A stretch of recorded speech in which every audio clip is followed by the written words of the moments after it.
বন্ধুরা, একটা কাহিনী বলছি তোমাদের। একটা কুয়োতে 4টে ব্যাঙ ছিল। আর এই 4টে ব্যাঙের মধ্যে থেকে একটা ব্যাঙ খুব লাফালাফি করছিল ওপরে উঠে আসার জন্য। তো ওপরের যে লোকজন যারা দেখছিল তারা কিন্তু খুব চেঁচামেচি করছিল এবং তারা বলছিল, আরে বসে থাক, চেঁচামেচি করিস না, লাফালাফি করিস না, তুই কিন্তু এই আম, যে কুয়ো থেকে বেরোতে পারবি না, কিছুতেই পারবি না, অতএব তুই কিন্তু যেখানে আছিস সেখানে থাক, ভালো থাক, চেষ্টা করিস না। এবং ততই কিন্তু ব্যাঙটা খুব লাফালাফি করছে, লাফিয়ে যাচ্ছে লাফিয়ে যাচ্ছে।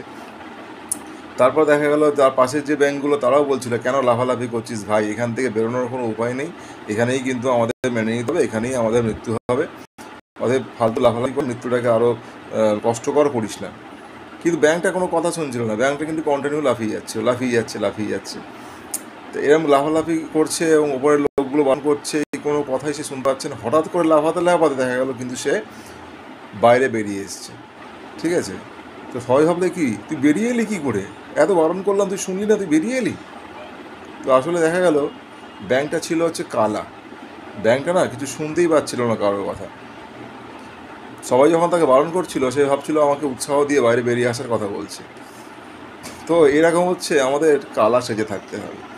যদি কোনো কাজে উন্নতি করতে হয়, এরকম দেখবেন নেগেটিভ রেসপন্স, নেগেটিভ কথাবার্তা চারিধার থেকে আসবে এবং আপনার নিজস্ব মানুষ যারা তারাও আপনাকে এরকম নেগেটিভ কথাবার্তা অনেক শোনাবে, তোর দ্বারা সম্ভব নয়, তুই পারবি না, এসব কথাবার্তা বলবে। কিন্তু চেষ্টা চালিয়ে যেতে হবে এবং কালার মতন সেজে থাকতে হবে যেন কোনো কথাই আমাদের কানে ঢুকছে না। হ্যাঁ, এবং আমরা আমাদের কাজটা চালিয়ে যাচ্ছি, এরকম একটা চিন্তা ভাবনা নিয়ে কিন্তু কাজটা এগিয়ে যেতে হবে। তারপর দেখবেন সাকসেস অবশ্যই আসছে একদিন।